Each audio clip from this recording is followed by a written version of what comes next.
আমাকে অনেকে লেখে ফেসবুকে যে আসিফ হুজুর ঠোঁটে লিপস্টিক দেয়। আমি আল্লাহর নামে কসম করে বলছি, ওয়াল্লাহি বিল্লাহি তাল্লাহি, আমার জীবনে কখনো আল্লাহকে সাক্ষী রেখে বলছি এটা করা তো দূরের কথা, জীবনে কোনো চিন্তাতেও আনি নাই। আমার কথা হচ্ছে, যেই মানুষটা আমাকে বলছে লিপস্টিক দেই, তার একটা ছবি আমাকে আপনি হোয়াটসঅ্যাপে পাঠান, তাকেও আমি লিপস্টিক 1 মিনিটে বানাই দেব। 1 মিনিট লাগবে, জাস্ট একটা ফিল্টার দিব, একটা ফিল্টার এনাফ।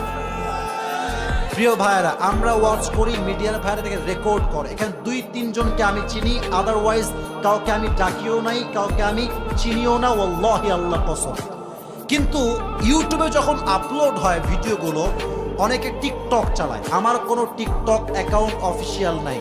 আমি আল্লাহকে সাক্ষী রেখে বলছি, আমি কোনো টিকটকে নিজে ভিডিও আপলোড দেই না, অনেকে আমার ভিডিও আপলোড দেয়।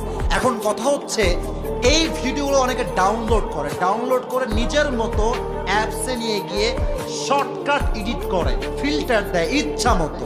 সে একই ভিডিও যেটা ইউটিউবে কোনো ফিল্টার নাই, ওটা যখন ফিল্টার দিয়ে ইনস্টাগ্রামে, রিলসে, টিকটকে আপলোড দেয়, তখন দেখলে মনে হয় আর্টিফিশিয়াল একটা ঠোঁটে কালার আছে।